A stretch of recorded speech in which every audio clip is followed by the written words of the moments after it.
Hello, friends. Jen, where are you?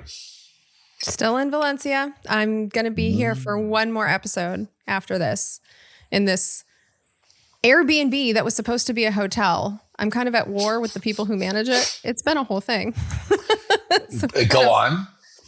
So it's this building. They manage 3 units, all of them very different. And I rented here because one's supposed to have a really nice view. And they gave me the shittiest apartment and didn't want to refund me the difference in the money. They told me I would have no chance to switch. And so it was like I worked out a deal with them where I at least got a financial compensation for the difference between the two. But what they don't know is that my in-laws are coming to stay here. And so this was like a whole thing, but I figured out that my in-laws had booked this apartment. And so if I'm in it, are they going to get the apartment that I was supposed to have? In which case you lied to me when you told me that it was never opening up for my entire stay. So I called them on that because I was like, you're either giving them the apartment that I'm supposed to have, or you're going to put them in another building. And so they had to admit that they were going to put them in my apartment. And right now, as I sit in this thing, if you go on hotels.com, this exact unit is for rent starting today until Saturday. So, and they've lied to me about so many things. And so it's just, the unit itself is like fine, but it doesn't have the view I paid for. And I just keep going back and forth with these goddamn liars.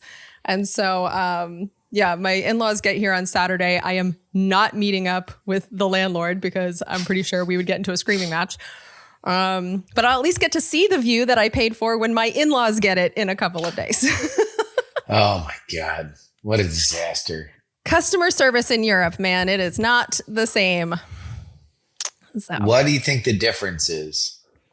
I honestly don't know. I think maybe we are easier to fire because these people just don't give a hot damn about. Nailed it. Yeah, they don't care. And then when it comes to like customer service, just out in restaurants and stuff, I think lack of the tipping. And I know we all hate tipping culture, but it does. It does make people. it like when we were in London, Justin and I were getting coffee. I was having a great day, by the way, having a great day. Yeah. And like at one point had to like wander into the kitchen to go, hey, I'm sorry. Can I, like the coffee's been out for about 15 minutes. What was now. the cocktail? There's 3 people here. You got a cocktail that might be referable to the Hague for human rights abuses. One of the worst cocktails I've ever had. It was like, God, what was it? It was some kind of old fashioned with chunks of stuff in it. It was like, God damn it. I wish I could remember it because it sounded like interesting. Yeah. And then it was like, I'm going to imagine a honey old fashioned. Like, I'm just going to say that. Something like that. So you can imagine it. And then it was just chunks of honeycomb. Like there was it wasn't blended. It was just chunks of shit. It was like they'd taken like pepper. It was like they'd taken cinnamon sticks and glitter, cracked them up with a hammer a few times, and then dumped it in and went, fuck you. And left it on the table. It was a horrendous cocktail, which I do think is like we're there's at least a couple of. Were you ever a waiter, Justin? I know you've done service. I was. So you're talking to 3 former wait staff people. Like, you do want to like particular and like when the check like that's the thing when the check comes as a wait staff, you want to get that the fuck out because the last thing you want is for the people that you're serving taking up tables. The worst. Well, and also you don't want them making their tip decision when they're angry at you for being late. You want to get it to them quick. So they're like, that is not something that's pressing on them. And then Jen, I think you hit the nail on the head. The other thing is it is much harder to fire people in Southern Europe than in Northern Europe. Northern Europe has a redistributive system. Southern Europe has a pre-distributive system. I don't know Spanish law that well, but like France, for example, it's very difficult to fire people. You have to go through multiple meetings. They are entitled to legal counsel. They can sue you to reinstate them for it. It's just really not easy to fire people for gross incompetency. And as a result, you can get away with a lot. One of my friends worked in France as a American / Manx. She's originally from the Isle of Man. And she was like, the whole French That's what hotel. they call them? Manx, I believe so. They call them, like Manx, like Yanks. I might be confusing her with a cat, as I believe I was going to say, like, if it cats. was like Manx with an X, like a lynx, like that'd be amazing. I think that's it. But she said that like shit. the hotel only worked because they had American interns that would actually show up, and everybody else would just kind of like roll in like at 11:40 a.m. Then maybe they'd take the following day off, and they couldn't fire them, so it was just these foreign exchange students coming over to work. Yeah. And I also think that they're not as afraid of lawsuits, because one of the other problems I've had here is that there's a cabinet outside and it's supposed to have cleaning supplies in it, but it had nothing in it. And we had our laundry outside and we hear this like giant crash. The wind had blown, not hard enough to knock my laundry off the rack, but it took down the whole cabinet and it shattered, completely shattered. I have a picture of it. It's ridiculous. And so I report it to them because I was like, I have a little 8-pound dog that could have killed her. Can you guys get rid of this cabinet? They're like, oh yeah, sure. I come back and they basically like put it back together, but not with any kind of adhesive or anything. So the door is kind of falling off and you can see right into it from the side. It's still very much broken. And I feel like if Abby were to touch this thing, it's going to fall apart again. And so I reached out to them again and I was like, you guys have to get this out of here. It's not safe. And like, nothing. So we're not even using that patio because the wind might blow. And like, I feel like in the United States, they wouldn't want to kill my dog because I'm going to sue the shit out of you if anything happens. But here, I don't know what I would do, you know? You know what? I was talking to a friend recently that's in the United States. We were joking about how she's never been to Texas or Oklahoma. And she's like, is it much friendlier? I'm worried about the guns. And I was like, well, they kind of have like an inverse effect there of like an armed society is a polite society. When everybody has a gun, you kind of mind your P's and Q's. There's some other downsides for sure, but people tend to be polite. Jen, maybe there is I'm going to call it the briny corollary, TM. The briny corollary is a litigious society is a safe society. I mean, kind of. There's something to it.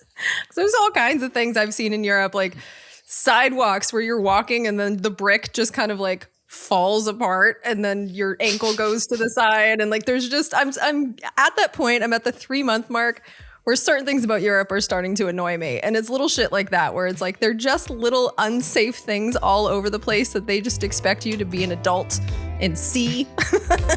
And it's because they don't get sued.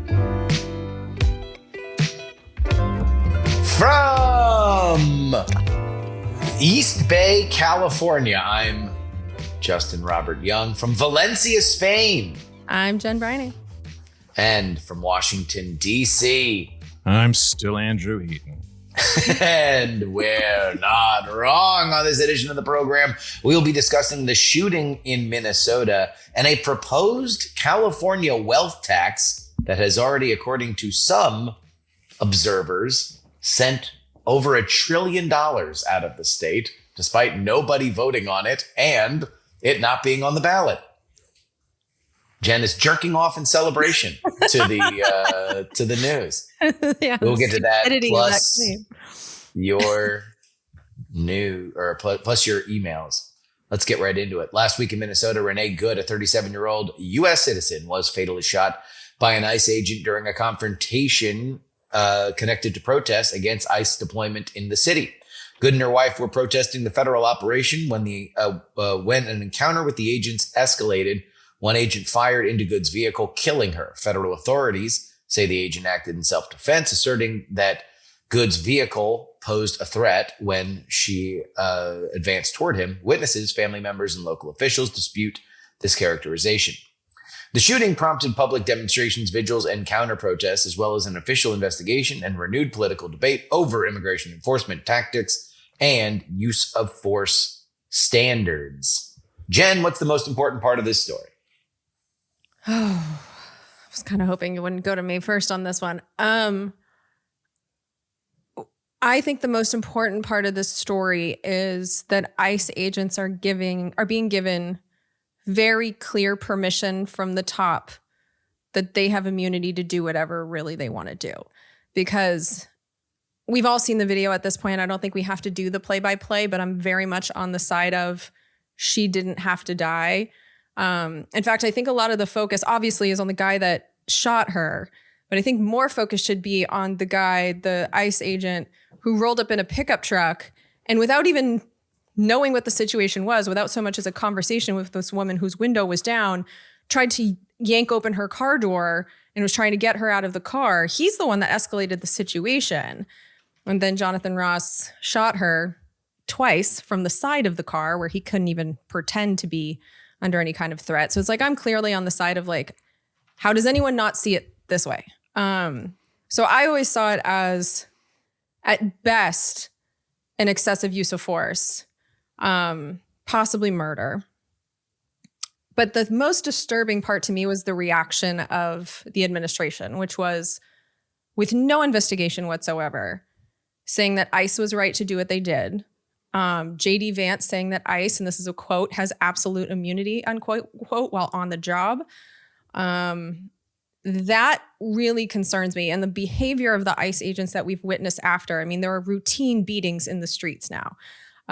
Before we came on the air, I was talking to Andrew off the air. It's not just in Minneapolis, right next door to where my high school friends played football. There was a kid who was just blinded by ICE because they shot something in his face. And after they shot him, they dragged him away while there's like blood running down his face. This is happening routinely now in America. These people feel empowered. And in Minneapolis, when it comes to Renée Good's situation, her killing, the administration is impeding the investigation that Minnesota State would like to do. They're not allowing them access to the evidence. There have been, I believe, 6 people now that have resigned from the Department of Justice because they're not being allowed to do their job and to do an investigation. So we're seeing an obstruction of justice from law enforcement. And when I'm looking at this, law enforcement is supposed to follow the laws too. In fact, the burden is on them for de-escalation and for taking care of these situations. And when you have law enforcement not following laws, and we're the only ones expected to follow all laws, we're in a very different country. And when I look at the conversation that seems to be happening online, there's so many people being like, well, you have the right to film ICE. You have the right to peacefully protest. You have these rights. We don't have any rights if law enforcement is permitted to act in this way. So I feel like because of the reaction, because of the explicit, you have absolute immunity message going to these agents, I think we're in a more dangerous place now than we were when we recorded this episode last week, because Renée was shot while we were on the air. I think we're in a very different, scarier situation. And all that keeps running through my head is there's only one path to stop these people. And that runs through Congress. It runs through the Republicans who are in control of Congress. And they're standing up for ICE too. So I don't know what else to say other than, and I just feel like a broken record, that this is wrong. We've crossed another red line. And I don't know what to do about it because it seems like there's way too many people in our country that are bootlickers who are siding with the people that are posing a danger to us, which is our own law enforcement. Eden, what's the most important part of the story? The thing that struck me, and I don't disagree with anything Jen said, by the way, but the thing that initially struck me about this was within minutes, everybody on the internet was a ballistics expert, and that it immediately turned into a tragic version of that black and blue or white and gold dress from 2017. And what so I watched the horrific video that Jen's talking about. I've now watched the cop cam footage of it. Looked to me like a lady got unnecessarily shot, but also it's one of those things where there are different angles. It's all happening very fast. There's some degree of ambiguity there. What struck me was that everyone in the country immediately took a definitive side on the issue without actually needing to do any further investigation onto it, which I didn't care for. Jen brings up that Kristi Noem described Renée as a domestic terrorist. Like, where'd she get that from? I think it was just reflexive. Trump said that she had run over the guy and drug him through the street. That didn't happen. And everybody just kind of lined up and went automatically, I'm on red team or blue team. I'm on the dress is black and blue, or the dress is gold and white. Now, by the way, I'm not saying that this is a permanently ambiguous situation or that both sides were at fault and equally at fault or anything like that. All I'm saying is I would have preferred that the people in power said something to the effect of, this is a tragedy. A woman was shot. This is a bad thing. We fundamentally want to make sure that justice is applied and that everyone involved in this situation is scrutinized, and we methodically go through this to make sure that the justice is done. That would have been my preference. But what happened was everybody just lined up on either side of the aisle, depending on where they already were. I didn't see any evidence that the ballistic footage actually changed anybody's mind. It just confirmed what everybody already thought. The dress, look how clearly gold and white the dress is. I'm not a ballistics expert. I'll say from my end, it does look like the lady got shot unnecessarily. The only muddying elements that I can add to that are from a legal perspective. I doubt that Ross will end up getting prosecuted for murder for a couple of reasons. The Trump administration's brought up that federal law enforcement officials have immunity from state charges. I do not believe that is true. There are some court cases. There's one from like 1853 where a Secret Service agent, it would have been later than that, a federal law enforcement official shot a guy that was trying to assassinate a Supreme Court justice in California. And for some reason, he was prosecuted in California. That didn't go through because he was given immunity. So there is some precedent. But on the flip side of the coin, there are other precedents where you can't just say I'm a federal law enforcement official and act with immunity to any state laws like that. It is not blanket immunity for that. There is a thing called qualified immunity, which I think makes sense in theory. The idea of qualified immunity is if you're a law enforcement official, you are oftentimes having to make high stakes, quick decisions that result in life or death. And because you are in that very acute situation, you were given more latitude in a court of law than a regular person would be. And the threshold to prosecute and convict is higher, which I think makes some degree of sense. Watching the body cam footage, I can understand why in a split second he thought that she was coming at him. It doesn't look that way to me on the profile footage. It looks to me like she was trying to drive away and the car kind of lurched towards him for a moment, but the tires were already pointed elsewhere. She was trying to get out of the way. I can understand why in that moment he might think that somebody was coming at him. But in his cop cam footage, he crossed in front of her vehicle twice, which is, I'm fairly confident, not something you're supposed to do if you're law enforcement because it puts you in a compromising position. And then he did shoot after she was leaving. So the best case scenario legally would be he made a mistake and it resulted in the death of a woman, which I don't know. I think I know constitutional law. Okay, I don't know criminal law at all, but that means that the best case would be like manslaughter. If it was you or me that did it, we would almost certainly be convicted of manslaughter for that. Given that he is a law enforcement official, I think qualified immunity might shield him from that prosecution. So those are the amorphous thoughts that are floating around in my mind. I wish that everybody had taken a deep breath to try to figure out what was going on rather than just using a woman dying as a pretext to back up whatever their particular political affiliation was. I share Jen's concern about the administration. I also I would like to do more research. I mentioned this on the last episode. I would like to do more research on ICE because I don't really know the answers to this, but I have read some articles about people saying, putting out a $50,000 signing bonus has really, really opened the dregs on a lot of the people that are going in there. And yeah, I could see the sort of guy that was sort of the high school bully that gets to have a gun and a mask getting in. And if we're going to have deadly force law enforcement, I want, I want them competent, restrained, and highly trained in the execution of that deadly force. So I'm worried about all of that. The bit I'll add is I kind of doubt he's going to get prosecuted, not because the federal government, a la Trump, will be able to shield him from things. More of just, I suspect qualified immunity is going to raise the bar enough that you're not going to see decisive legal action against him. Yeah, I would agree. I don't think he's going to get prosecuted. The biggest part of this story to me is that visual evidence is done as a way to adjudicate political conversation. Where it's over. Where it's done. Like if we can have multiple different high definition videos of a situation and each version of it brings us further apart and further entrenched and not closer together. The dress is gold.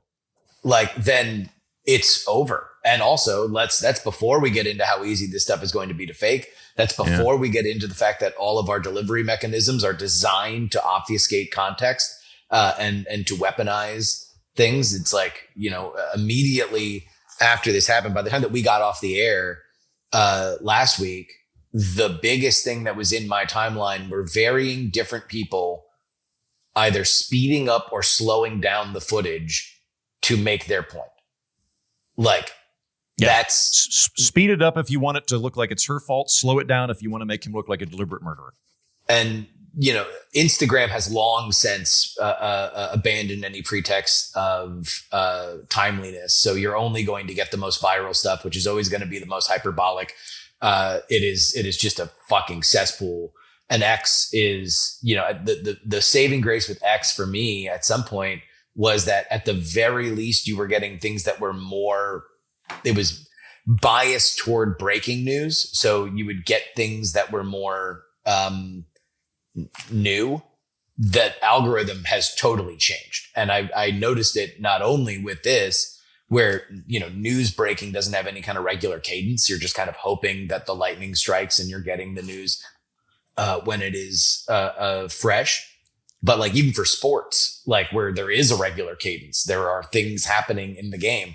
I was getting surfaced tweets in the page that is supposed to just be for the people that I am following from 30 minutes ago, which in a breaking news story, you wouldn't notice. In a football game, it's like, why are you giving me this thing from the first quarter?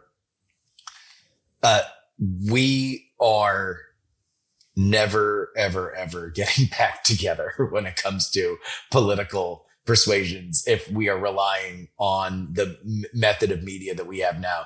This was a profoundly depressing scenario before we even get to the fact that a woman's dead. And that is my biggest thing here, is that a woman is dead. That is profoundly sad. I think that there's a lot of conversation that we can have around, all the context that led up to it, from the ICE perspective, from the protest perspective. You had her wife screaming, "Why did you bring real bullets?" at the scene of the crime. Like, they were not aware. I think that there's a very large pervasive idea that people are not aware that ICE agents are federal law enforcement that have live ammunition. Like, we are so siloed in, I don't even know if they were aware of the risk they were taking. At least the aftermath does not seem to suggest that they were aware of the risk that they were taking in blockading or preventing a nice thing, whether or not we believe that it's morally righteous. I do have a question about that. Do we actually know that that's what they were doing? Because I have heard two separate things. One, that they were making a U-turn. Because if you look at the video, there is a car blocking her. Like, she had to go around a car. So it's like, if she was trying to go straight down that road, she couldn't have. I don't know whose car that was. Were they just in the wrong place at the wrong time, got out of the car, got heated, or were they trying? I believe what was going on. No, this is according to what I've read, is that she was monitoring ICE agents and was protesting ICE agents. What she'd done is she'd parked in the street, presumably not to occlude traffic, because she was gesturing to people to go around them. Yeah. But she was parked in the street to monitor them. So she'd come up sideways and is in the street, so impeding traffic, watching them. And then, according to onlookers, was given contrary directions. So one guy is shouting, "Get out of the car," and the other one is saying, "Drive away." That I saw. And so she attempted to drive away and then got shot. Well, yeah, after the wife screams, "Drive, baby, drive," which is another part of this, is that everything escalates in about 3 seconds. And by the end of it, a woman's dead. It was very clear that that both Renée Good and her wife were aware that they were involving themselves in ICE procedures because they believed morally that it was reprehensible and that they needed to do something about it. Like, that is, I don't think that that's up for dispute. The question is whether or not they were aware of what the possible consequences of any of that were. I think it is incredibly unfortunate. And Justin, on that note, that's one of the things that I'm hearing from conservatives is you can't impede law enforcement without consequence. And I'm like, that's true. Like, it was an act of civil disobedience if you're parking if you're blocking traffic in the street, but the consequence is not death. Yeah. Like the consequence is you get a fine or you go to jail. But sure, it's like if you're going to really rack up the charges, it's like, okay, so you could probably hit her with a felony for impeding law enforcement, and then you could probably hit her with a felony for attempting to flee law enforcement, for federal law enforcement. Like, both of these are felonies. Do those deserve summary execution? No. But I don't think that officer was like, Judge Dredd and saying, like, you are guilty of a felony, you deserve to be shot dead in the street. I do think that this is something that escalates in about a 3-second period. And unfortunately, a woman's fucking dead about it. Now, whether or not he's legally culpable, whether or not that was a use of force scenario that went beyond it, I don't know. But I was profoundly fucking depressed by the fact that what to me looked like a very complicated situation was plain as day to what seemed to be the vast majority of the political commentariat.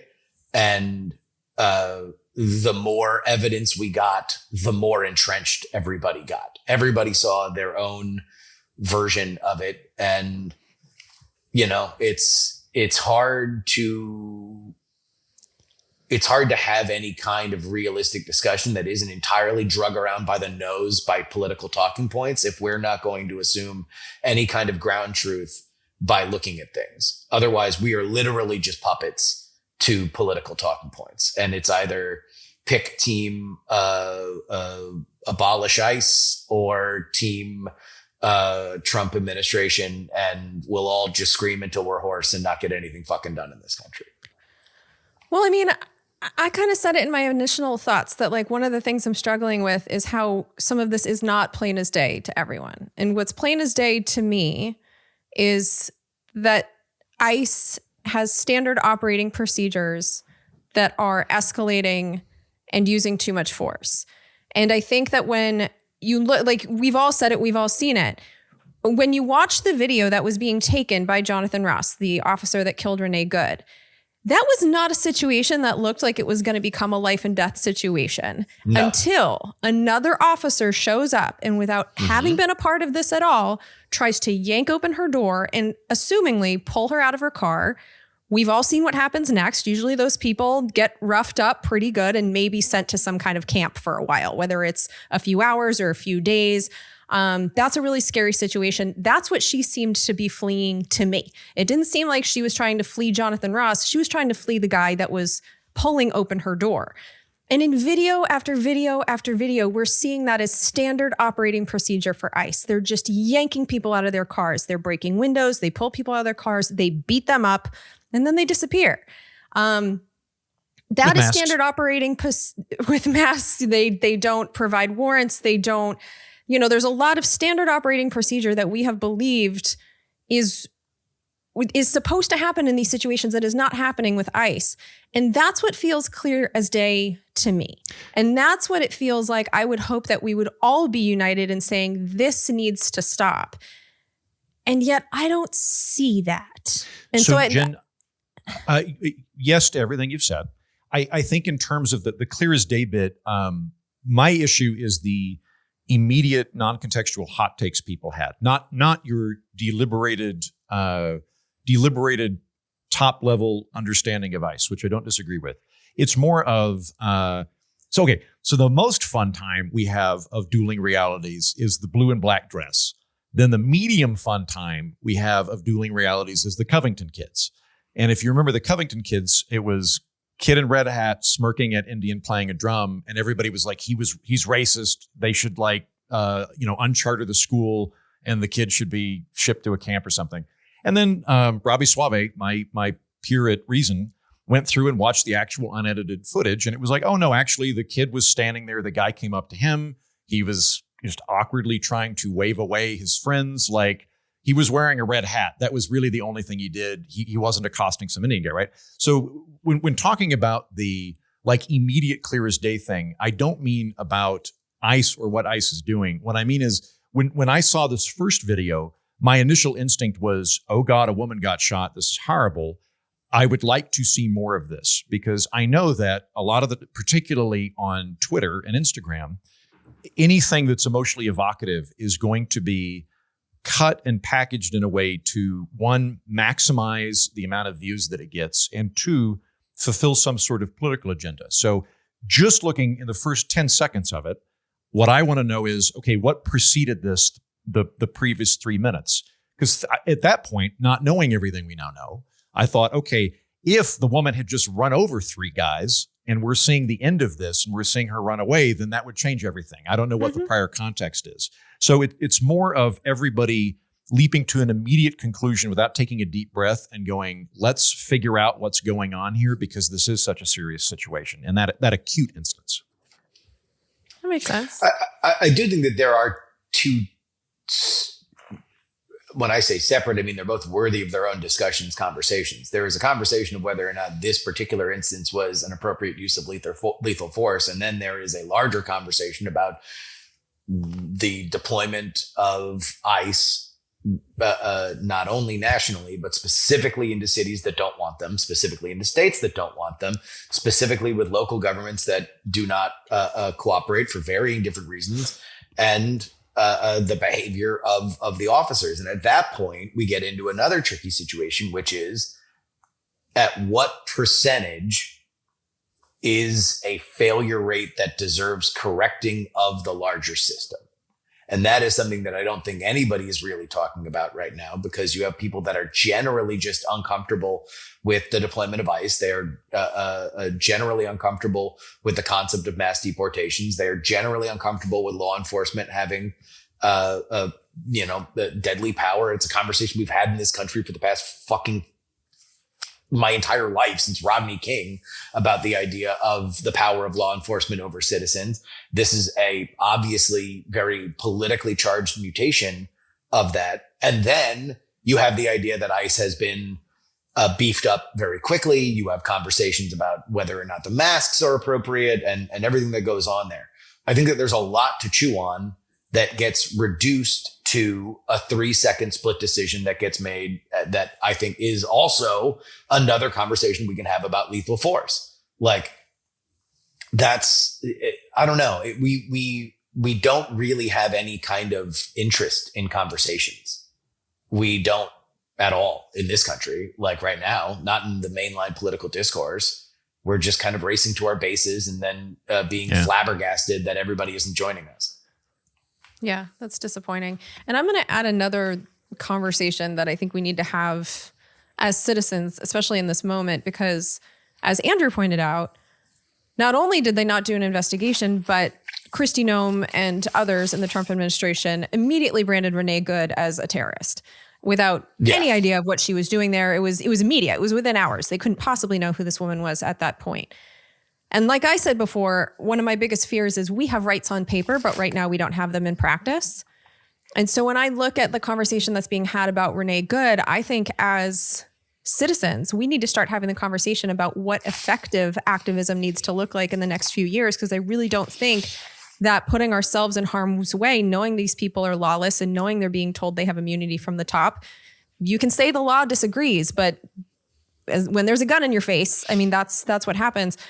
And so I can only say like what my own behavior is going to be, knowing that I have to go back to Southern California for a few weeks. And I do think this is going to spread. I don't think that it's going to stay in the cities where it's been so far. I think it's appropriate. It's kind of become common that people have whistles.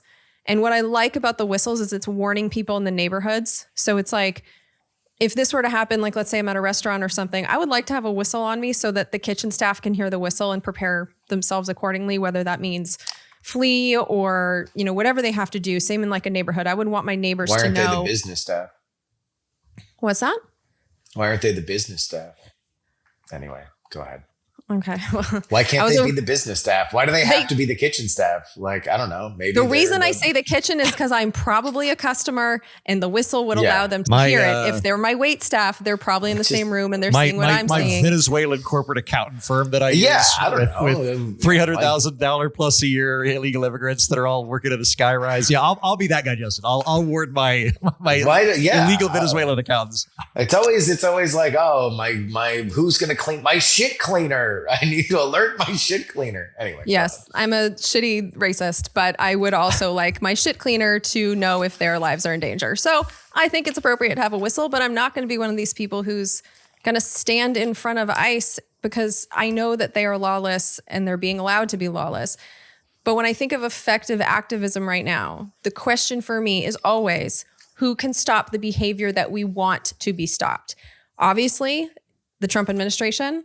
They don't seem interested in doing that. They seem to be doubling down. I just heard that they're going to send 1,000 more ICE agents to Minneapolis. So they are like ready to really go after them. I've also seen some extremely disturbing things online. There was a Department of Homeland Security tweet that I can pull up if you guys want to see it. But basically the Department of Homeland Security tweeted out to their ICE agents that they pretty much have immunity. So when I look at who can stop this, it's Republicans in Congress. And so I would like to see this activism that seems to be only geared towards the streets be en masse aimed instead towards Congress. Because right now the Republicans in Congress are not meeting this moment. They need to feel the pressure. And they're just not having that because we are instead putting our physical lives in danger by like confronting ICE ourselves. We are never going to change things if we do it that way. But through Congress in an election year, that can actually make a huge difference. And so I would just like to see the activism make more sense here and be aimed in the direction where it can actually make a difference. And it's not on the streets. It is Capitol Hill. One hypothetical that I would like to throw out to people so folks can just get a sense of wherever their political leanings are and how they affect this. Minneapolis had one of the strictest lockdowns in COVID. They actually had National Guard patrolling the streets to keep people off them. Imagine this exact same scenario happen where it was a National Guardsman instead of an ICE agent. It was a lockdown protester instead of an ICE protester. The exact same situation happened and a woman got shot. Would your priors change at all? That's a great question. I think that's a really good litmus test for people. And Justin, to that end, one of the things that I guess I'm witnessing right now, but that's a good thing to toss back at a lot of my ilk, is I'm bothered that a lot of my conservative friends who've spent their life being like, the government's bad, really just meant liberal government. But when the government's conservative, they're totally fine with it. And I'm like, no, I actually meant like, I'm always skeptical of power. I'm always skeptical of government force. I don't really care. I get shit on this, by the way, with Reason videos where people are like, where were you when Biden was in office? And I'm like, one, I wasn't doing Reason videos weekly. Fuck off. Two, whoever's in power, I'm going to make fun of, period. That's it. It's the people versus the lizard people in my mind. Humans versus lizard people. I am bothered by the scrutiny of government when the government's controlled by a party I don't like. Yay, government, when the government's controlled by... You should always, always, always be skeptical of anybody with a gun and anybody that can take your money, whether you agree with them or not. They should always be held to a high standard. They should always be stress tested by the people. That is a big thing going on. To that end, I didn't know about the whistle thing, Jen. I thought that was interesting. One of the other things that came out of this is there was an app for a while where people could alert people on the app where ICE was. Now, you could theoretically, depending on how you did it, it's possible that you could be prosecuted for impeding law enforcement or something like that.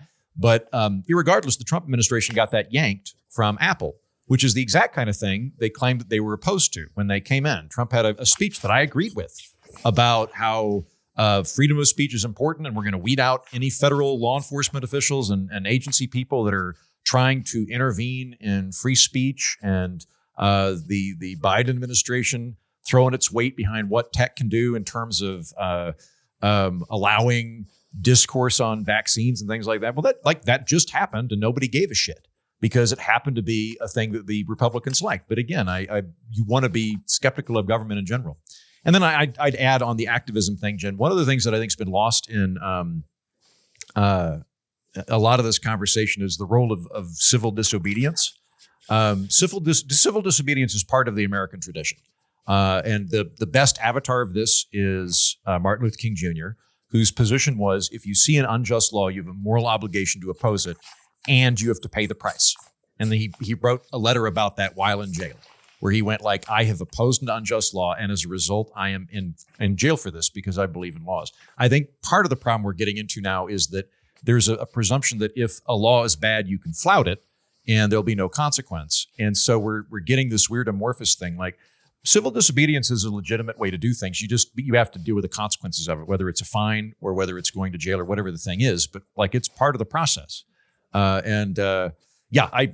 Justin, to swing back to your thing, that's a really, really good question. I'm going to have to ponder that. I'm going to have to think about where I was back in 2020 and how I would have felt if the situation was reversed and this was a National Guardsman as opposed to an ICE agent. People ought to reflect on that. Well, I think the biggest question is how much does the moral purity of the cause affect your thinking? Yeah. That's really. I think when law enforcement kills us, I don't really care which law enforcement it is, especially if it's not justified.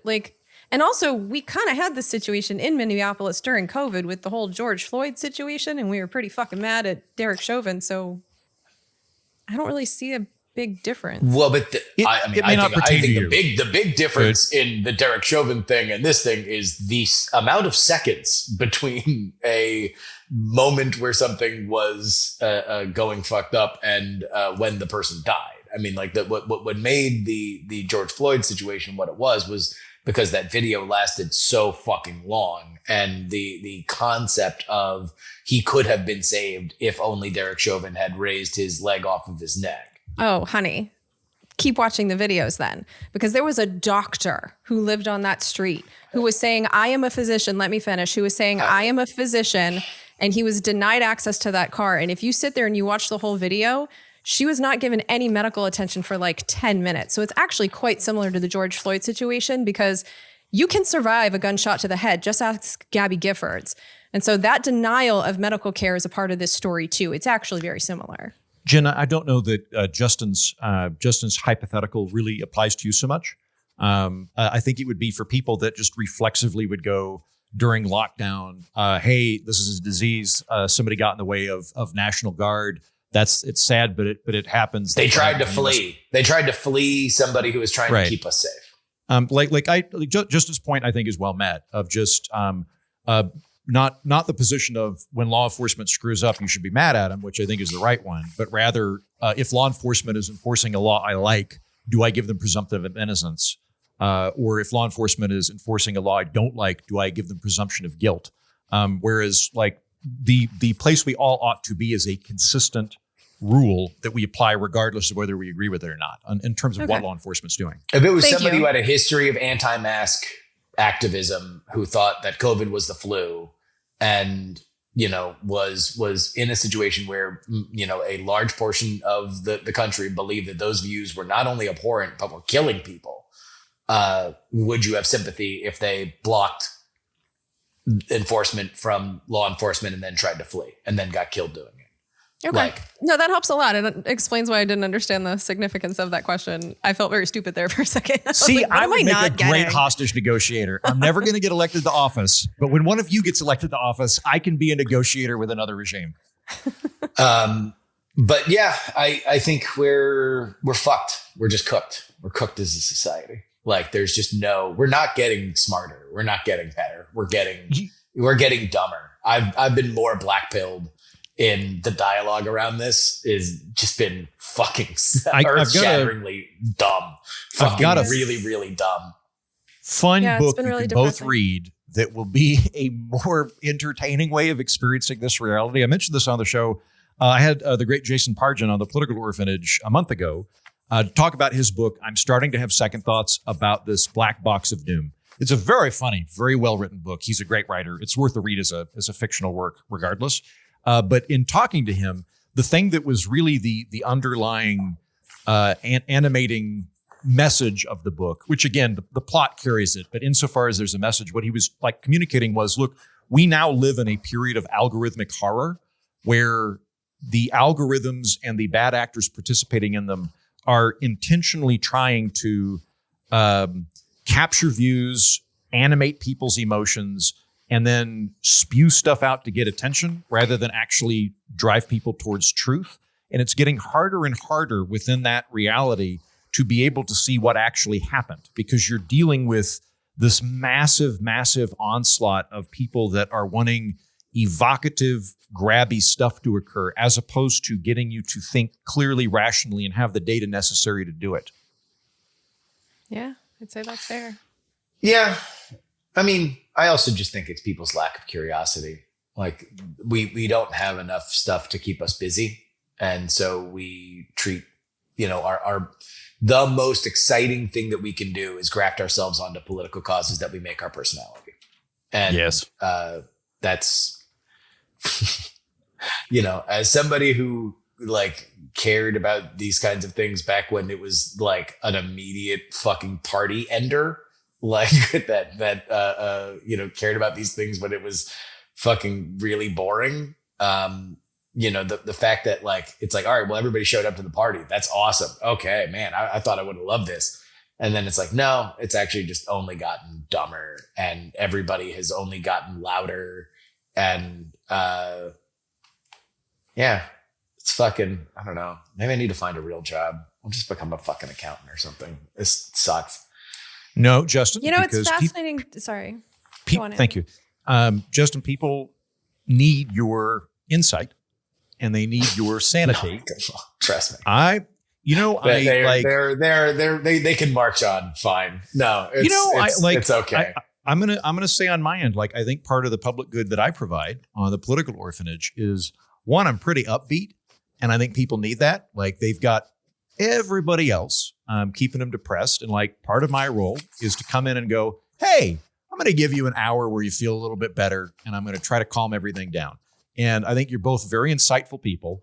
The field is littered with hacks that are willing to commit journalistic malpractice in order to get views, not even necessarily money, just clicks, because that's part of the game. You all aren't doing that. You're on the good side of it, and stay in it. Don't become an accountant. Oh, trust me, I can't add. It's interesting to hear you say that, Justin, because I've been feeling very similar. I actually told Joe before we came on the air today that I just I'm not feeling this right now. I'm not feeling Congressional Dish. I'm not feeling We're Not Wrong. I just want to be silent for a while because I don't know what the fuck else to say. So it's, in a way, you're making me feel better because I know I'm not alone in this doom right now, because it all just feels stupid and futile. It's just it's fucking, nobody even wants to crack into the larger issues because it's so nakedly political. These are political talking points. These are talking points that people are just being led around by the nose on. This is a fucking split second decision that is made that is being used as the foundation for a larger argument. And it's an interesting conversation to have about the split second conversation, about the training of the officers, about where things are. It's also an interesting conversation to have about, okay, so now you have you have an administration that's taking mass deportation seriously on a level that we have not seen in years and years and years. What does that look like in practice? What would be the ideal way for which that could happen if everybody were to agree that here's the safest way to do it? How close are we to that? How far away are we from that? What are we doing? Right? Because the silos that people go in after this, you have people on the right who clearly see a justified use of force, and they see an unsympathetic person and her wife that escalated this situation. And then on their side, they're you have Bill Malugin, who's, just kind of hitting retweet on a press release that he's handed by the Department of Homeland Security that we have no idea how true it is. That's oh, by the way, the thing that they were impeding was this comically long list of 100 pedophiles that had deportation orders stretching back for fucking 2 decades that were finally taken out of the country, despite the fact that the country had agreed that they deserved to be gone for years and years and years. That's what these people were protesting. And then you have the other side. Again, on the other side of a split second decision that is made, and I agree with you, Jen, is more escalated by the 2 people that didn't shoot and didn't die. The wife that screams, "Drive, baby, drive," and the cop that comes up and reaches in to the thing. Because I do think that the cop that wound up shooting him, he circles the vehicle. We have no idea if that other cop doesn't come in.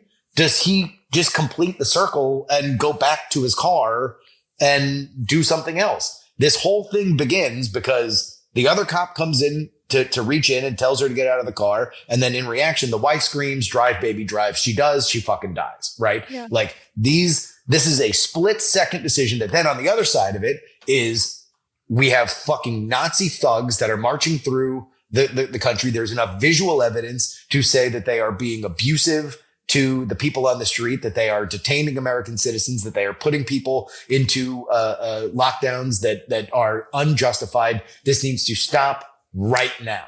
Like, there's no reconciliation to that. There's no reconciliation to we are getting pedophiles who have deportation orders for fucking 2 decades off the street and we're being tacitly protected by the state government, and Nazi thugs are beating up innocents. Like, there's no gray in that Venn diagram at all. Everybody is just in their own Death Stars, fucking getting further and further and further apart. And if what we have is an ability to have these conversations, if these kinds of flashpoints, if these kinds of moments don't create an ability or offer us the ability to have these conversations, then honestly, what the fuck are we doing? Like, what the fuck is even happening?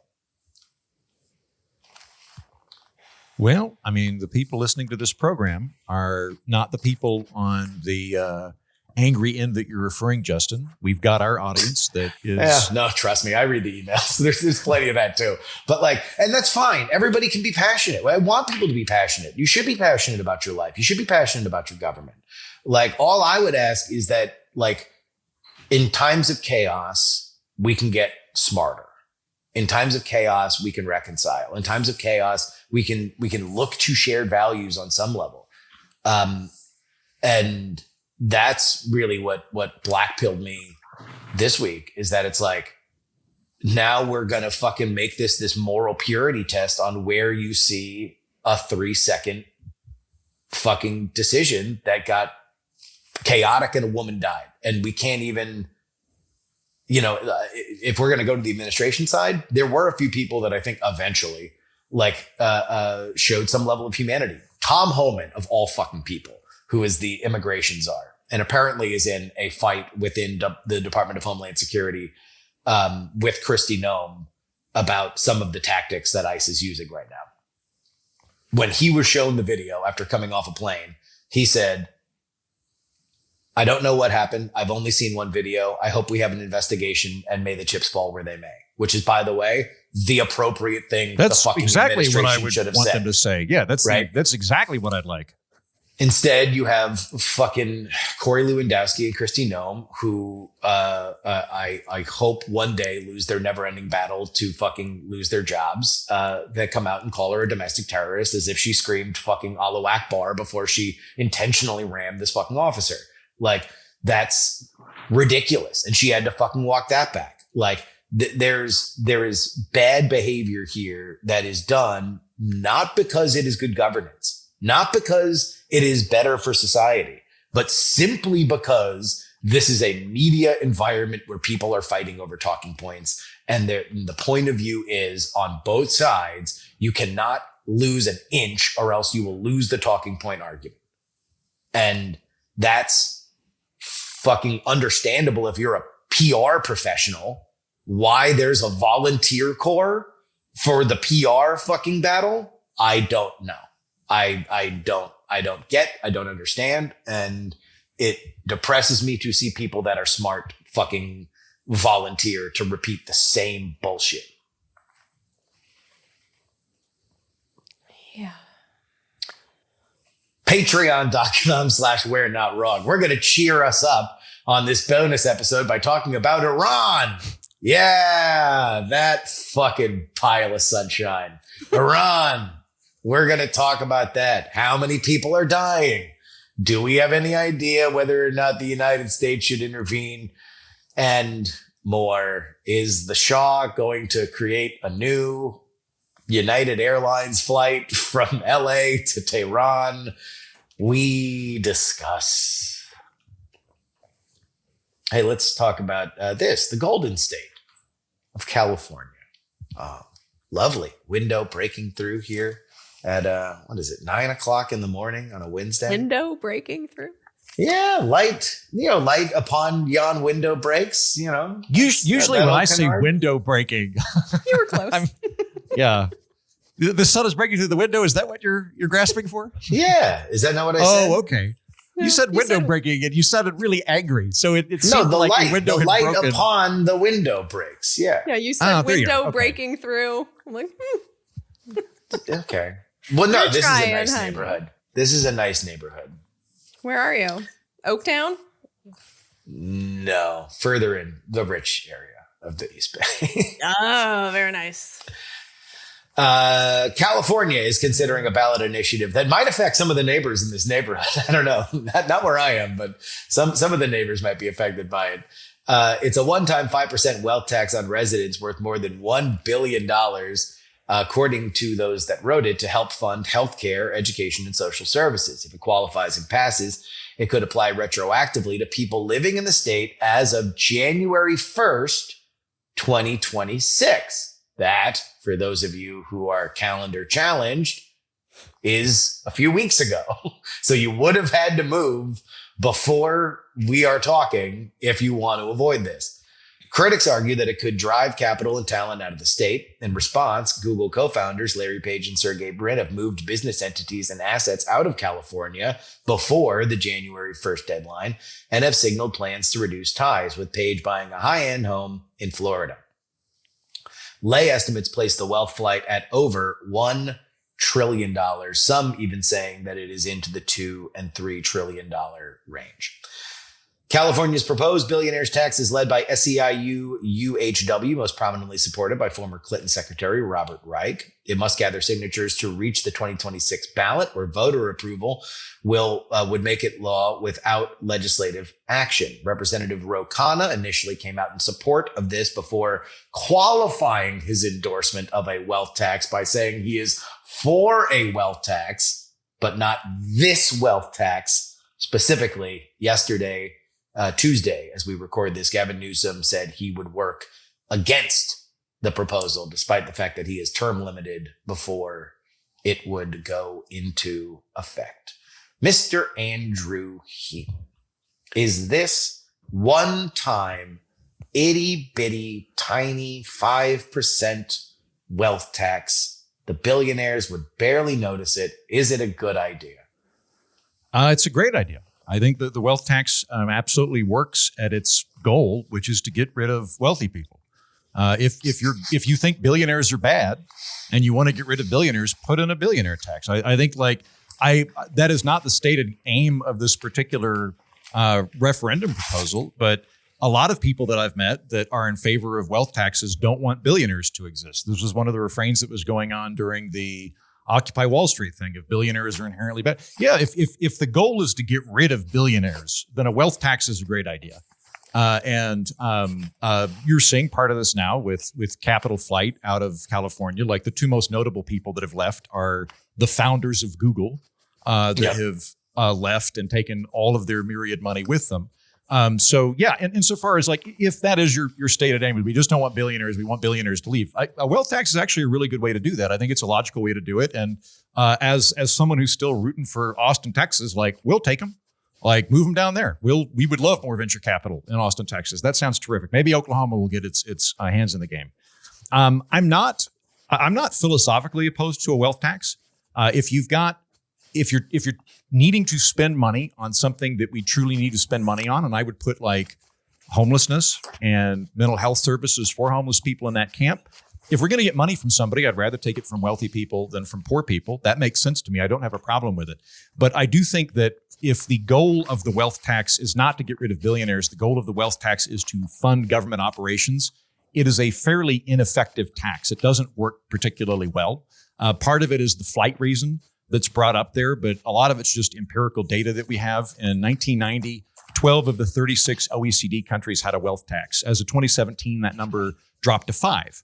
So a lot of our European friends that are far more progressive in terms of their outlook on wealthy people and government services and all of that had a wealth tax. And after using it for years, they found that it raised very little revenue.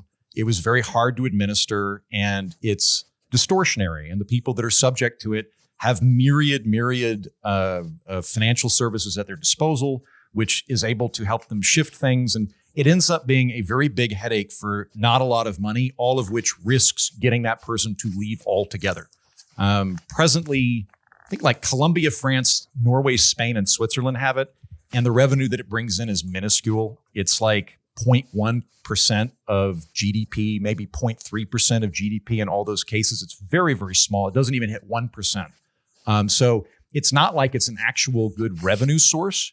It works, again, if you want to piss off the billionaires, it's good for that. But just in terms of a revenue raising thing, I don't think it's a particularly But good this would model. only be one time. Well, that would be great if they all stay there, they all act exactly the same, and they only have a one-time payment they have to worry about.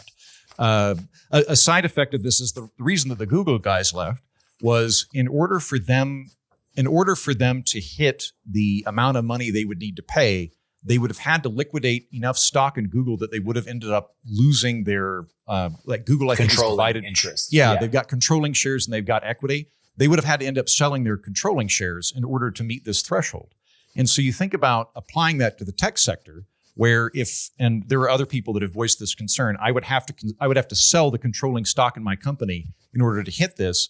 I don't think it's a very good incentive structure for California if it wants to have a vibrant tech economy to go, we're basically going to outlaw tech founders being the head of their own company. That doesn't strike me as a particularly good way to go. The other bit I would add is like, I would genuinely like, for people that are in favor of funding the social safety net, and I am one of them. I am a social democrat. I think we should tax people, including wealthy people, in order to make sure that nobody's sleeping under a bridge and nobody's afraid to get cancer and go bankrupt. I am in that camp. And I would love for people that are in that camp, most notably Robert Reich, who you mentioned earlier, to go to Scandinavia, because this is not how they fund it.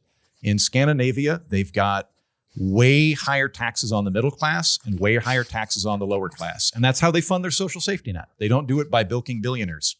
When I went and talked to Johan Norberg, he brought up that Sweden had tried this in the 1970s. And what they found out was they could either have billionaires and a social safety net, or they could get rid of the billionaires and not have the social safety net. And so like in Sweden right now, unless my numbers are wrong, but I'm definitely in ballpark figures on this, their top marginal tax rate is 50%. And it kicks in at $65,000. So all three hosts on the program would be subject to such a thing. And it might be worth it. Like Sweden gets good bang for its buck. And if they don't have anybody that's sleeping under bridges and everybody's getting healthcare, it might well be worth it. But it's not a thing where you can just go, the billionaires are going to fund everything and we're not going to have to put our taxes in. That's ultimately, if you want to have that social safety net, what you're going to need to do. And I don't think that what they're proposing would actually affect it.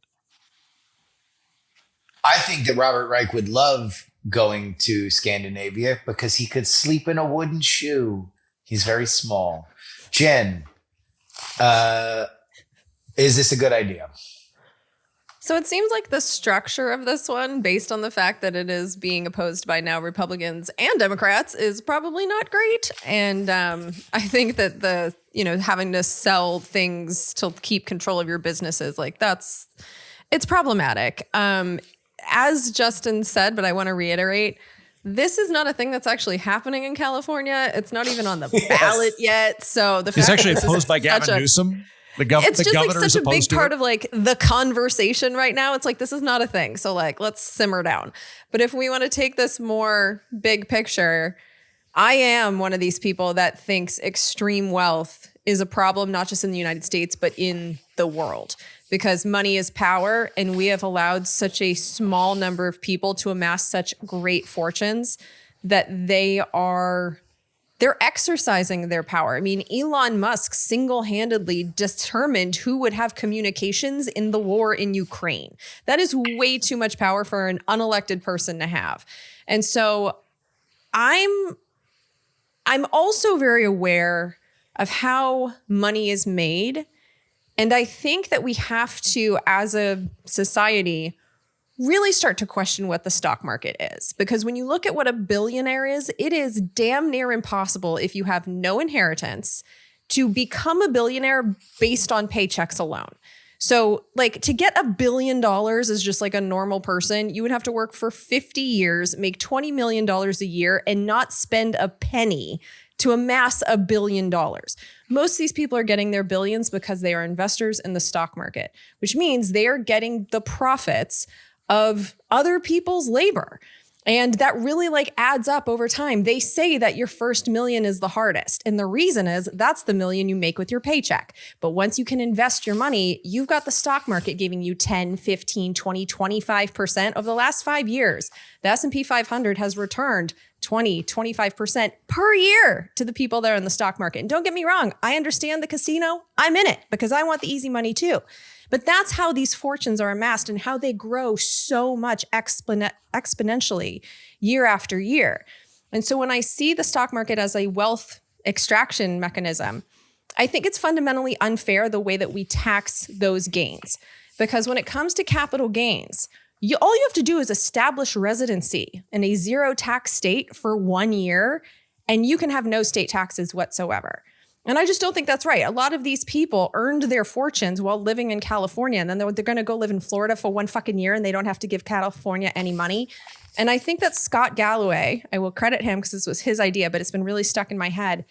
I think he had a really good idea, which is that right now the way it works is you don't get taxed on the stocks that you sell or on the stocks that you have until you sell them. Fine. But you should be taxed on those stocks based on where you lived when you bought them. And that way, the state where you were, where you earned that money, where you might have actually worked, because a lot of these billionaires don't do anything anymore. Like Jeff Bezos, like, yeah, Amazon was a good idea, but now he just like gets swole and jet skis while his big-titted wife is on their yacht. Like he's not really working all that hard. So these people like, but when he did the work, I'm pretty sure he was a resident of Washington State, you know? So it's like, I feel like that's a really good idea where you can't really dodge the taxes that way and you still have to pay them. I also believe in heavily taxing inheritances over some kind of extreme wealth threshold. Let's make it like $100 million. Your child will still have plenty of money, but it's not enough to determine the fate of the world. So I think that we do in some way need to start instituting wealth caps in this world because we just have a handful of humans with nefarious plans that I just, because they are unelected. Yes, nefarious. I don't trust Elon Musk as far as I can throw the son of a bitch. Look what he did. He got Trump elected. Fat. Well, my point exactly. I think that these people, I don't trust them. And I shouldn't have to. Like if we do want to have democratic systems, we're supposed to vote for these people. But what's happened is we have people with such extreme wealth that they are choosing the politicians. The politicians are designing our tax code and other laws in their favor. And I just think that if we stopped allowing a few families to have that much wealth, that's going to solve some of our politics too. So am I for this exact plan? Probably not. I'm not getting into the weeds of it. But so far, from what I know, it doesn't sound great. But I do think that this country needs to do something about the wealth that's accumulated. A few things about this particular plan, and Heaton hinted at it, but part of the reason why it is so corrosive to the tech world is that so Steve Jobs got run out of Apple way back in the day. And part of that lesson after Steve Jobs came back is that the next time that there was a gigantic boom in tech, which happened in the 90s and then in the mid 2000s, you saw the lesson be, if you are the founder, you are gonna control the board. And that became the standard operating procedure for any kind of company. That became a big thing. And so this law, when they are valuing what your wealth is so they can tax 5% of it, they calculate that on how much power you have in your company, how much your voting shares control.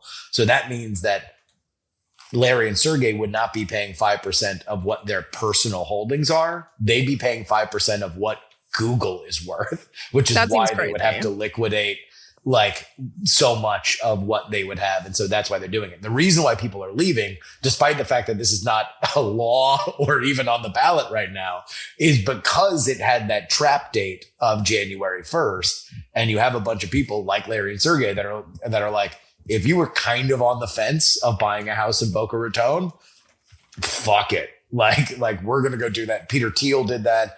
That's where you see the number of like wealth flight that has gone from California. Now, let me take Jen's point of view. And if I were on a team with Jen and I were to say, yes, we do need wealth caps. Yes, we do need to liquidate money because there is a corrosive element of people hoarding too much wealth. The number one thing I would say is we need to increase transparency and trust in government. And I would say specifically state government in California. And we didn't really even touch it in the previous conversation, but certainly on the right, there is a lot of, there's still, but we're going to get into it with the fraud in Minnesota, like the poster child for money coming in the door and out the door without citizens seemingly having any kind of benefit from it at all is California. And so if you're looking at, we need this one-time gigantic money bomb that we are going to shore up these programs that really matter, that affect the real lives of real people. I don't believe that California has the trust to do it. And I don't believe that you would have the buy-in from these people, even if they had the best intentions, even if you were able to tell them, look, here is what we are going to do. We are going to put it here. We're going to put it here. It is actually going to find traction. We are going to make California the best place that you would want to live. Theoretically, for at least these tech founders, you'd want that. It would help with employee retention. It would help with making sure that their workforces continued to be happy and healthy. You would make California the shining city on a hill that it once was, but it's not that right now. Liberals are fucking pissed about it. Conservatives are pissed about it. Independents are pissed about it. You have people in LA and San Francisco, the two most liberal cities in the country, that are wondering where the fuck their tax money goes when all they do is fund homelessness NGOs, and the homelessness has gotten fucking worse every year. That they're funding police that they hate and they believe are doing a bad job. That they are funding a hospital system that they can't fucking access or that denies them care when they really need it. Like, this is a bad fucking system. This bucket has holes in it. And before you want to throw a gigantic money bomb in it, no matter what Robert Reich's dark elf fucking mischievous powers wants to cook up, you need to give people trust that this bucket fucking holds and that it's going to benefit people. And it's not just going to be a gigantic fucking slush fund that will be gone in 3 years and they're still going to have a budget shortfall. It's fair. It's very fair. I agree with all of that, Justin. On the perspective of tax skeptical people, I think I've mentioned this to you both before, but it's relevant to our current conversation. And I'm going to do an episode on this in the future because I really want to do an episode on like, where do our taxes go that help people? Like how much of our because I would like to help people. I cut a check at the end of every year to Community First right outside of Austin, Texas, which is a place that rehouses people. I've given them probably $6,000 over the last 3 years. Like, I genuinely believe in doing that. I don't want anybody to be homeless in America. I think it's horrible that we're such an affluent country and you'll step over a prone figure on a sidewalk. That's unconscionable. When I was in Austin, right before I left, there was a red-faced homeless guy, like sunburned lobster red homeless guy that I think had Tourette's because he would scream randomly. He would walk up and down South Congress screaming. And I was at the gas station one time, saw him, was buddies with the gas station attendants and was like, hey, I'm going to buy this guy a sandwich. And they went, don't bother, he's deaf. And I was like, Jesus Christ, he's homeless and he's deaf and he has Tourette's. Like, what a fucking shitty hand. So I went home and I went on Amazon and I got I ordered a backpack and a pen and some paper so that this guy would have a means to communicate if he needed something. And I threw in other stuff too, like sunscreen and hand sanitizers, some toilet paper, some granola bars, just stuff that I thought I would want if I were homeless. The next time I saw him out there in the evening, I grabbed Wallace. We ran out.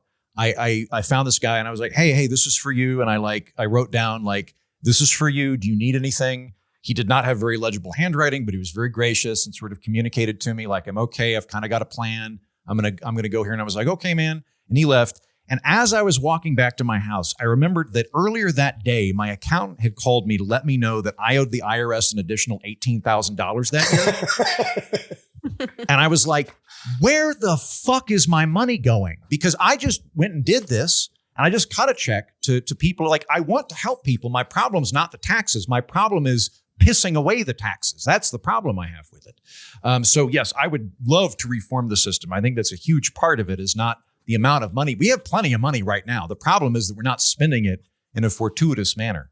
I'll circle back to some of Jen's positions here for a minute. We do have different bearings here. Part of this is just values type stuff. I don't care about the ceiling. I only care about the floor. So it doesn't bother me if people have more money than me, even if they have extraordinary sums of money.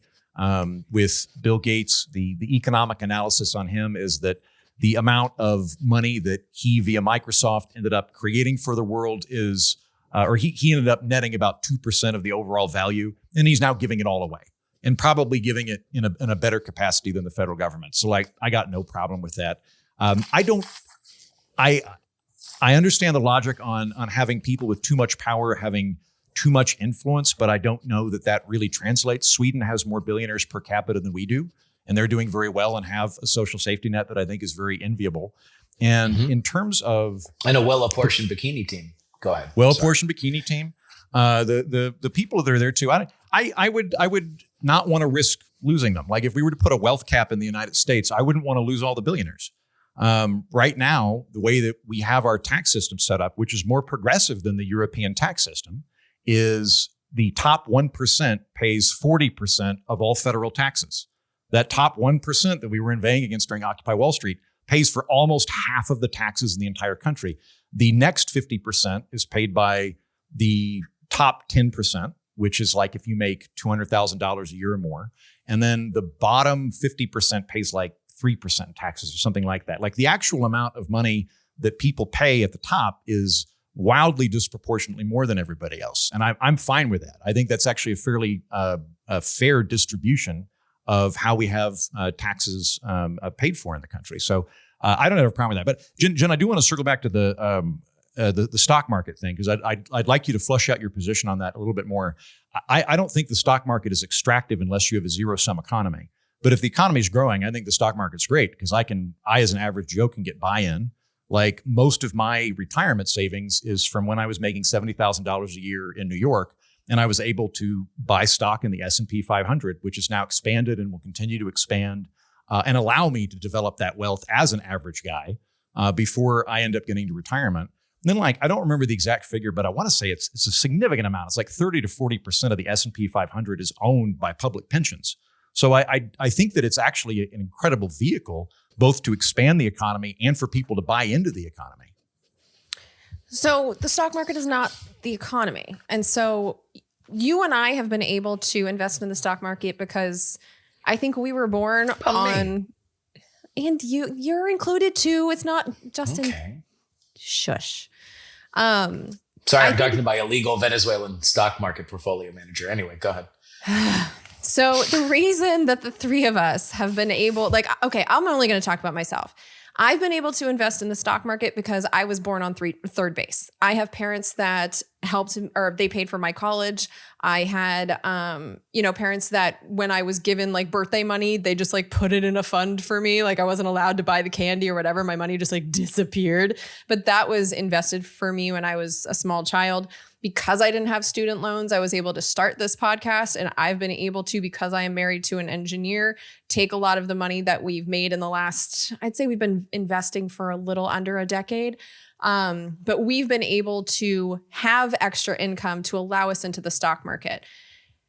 Half of our country does not have the extra money to get into the stock market. Instead, those are the people that are earning the paychecks, and their wages are kept low because the extra becomes the profit that goes and gets divided out to the people that are in the stock market. So I think we'd be in I'd feel differently about the stock market if the people who are actually doing the work for these companies that are divvying out the profits via the stock market were getting excellent health care and could take vacation days and could, live comfortably and could own their homes and like all the things that the people who are earning paychecks in this country are really struggling to do, because I see them as they're line items to these corporations. They're the wages to these corporations. And so instead of those people getting paid for their actual labor at an amount that lets them have comfortable lives, that money is diverted into profits that gets passed out to people that have enough money to be in the stock market to begin with.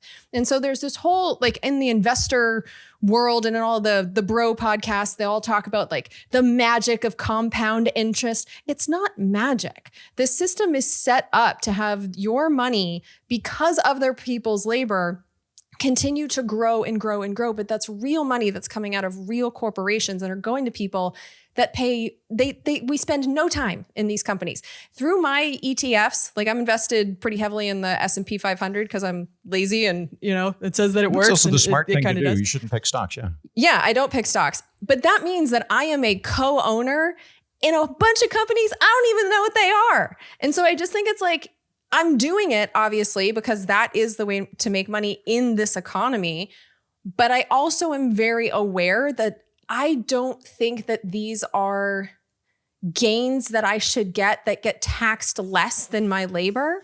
Like these are gains that I'm getting for doing no work whatsoever. And the more money you have in the game, the more money you get year after year. It's just a fundamentally wealth redistributing system. And it's being distributed in the upward direction. Because if you don't have money to put in there, you can't play. You're just contributing. Let me pitch an idea. Government program. So like you said, when you were a kid, you didn't get your birthday money. It got put into the stock market, right? And that set you up. That was a beneficial thing. What if there were a government program that put a portion of money into the stock market for each citizen each year? And then maybe it was like for retirement, or like after a certain age, you were able to access it. I mean, if that guaranteed that every citizen of this country was in the casino, I do think it would be fundamentally more fair. And they actually, in the Big Beautiful Bill, tried something similar to that. Of course, yeah, so did George W. Bush. Accounts. It was called privatizing Social Security, and it got fucking destroyed. Like they tried to do that in the 2000s. Trump has recently tried to do that. It might be what you're referring to in the Big Beautiful Bill, Jen? No. So there's something called Trump accounts, and it's only for the years that he's president. But basically, it's like $1,000, I think, when your child is born can go into. I know. Bella missed it. I'm like, fuck, do we have to have another kid so we can get this cash? Well, I mean, it's a grand that the government puts in to start, but then people in your life can also add to the Trump account. And I think the kids can't touch it until they're like 25 or something like that. Like they can't touch it until they're like a lot older. But that's the theory of it. I don't know, like Social Security and the stock market are two very different things. I'm not in favor of privatizing Social Security. But it's also like I said. But you were for it before I said Social Security, when I described exactly what it was. I don't want to get into the differences between, this isn't about retirement accounts. This is about the stock market being the way that people become billionaires. Because that is the wealth extraction mechanism that comes from other people's labor and gives money to the people that already have it. That is how I see the stock market. Because like Amazon's never paid distributions. Like it's never done dividends ever. Like it doesn't have profit. It just reinvests everything. So like where would it fall in this? I don't know. I don't know the mechanisms of these individual companies. I just know that the Amazon I think this is probably a larger conversation about the stock market. We're kind of drifting a little bit further away from our. But I mean, the main point that I'm trying to make with saying anything about the stock market is billionaires amass their fortunes via the stock market and do not get taxed often on the state level because they are more mobile than anyone else in the world. And so they're able to just leave California for a year, say, oh, I don't live there, pay 0%, even though they amass their fortunes while California residents. Like that's the type of stuff. And even the rates on capital gains, a lot of times it's 15%, but a lot of us who are earning paychecks pay more than that in federal taxes. So the tax code, and I think it's because billionaires have more political power than the rest of us, the tax code is written in a way where you pay less on these gains you don't work for. So I just think that like there's a fundamental unfairness there. Yeah. Well, as a guy who's like I'm earning paychecks, like I'm not living off of dividends.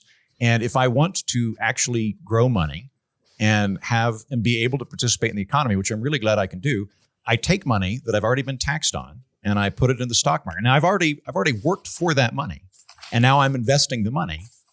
I've already paid my taxes, and I'm investing in a company that's paying corporate taxes, And at the end of that, after I've been taxed on my income, used a portion of my remaining money to buy stocks, which are being corporate taxed, then I'm going to be taxed at a lower rate on the capital gains when I eventually sell them. Like, I'm okay with that. I don't think that that's duplicitous. I think it's unfair.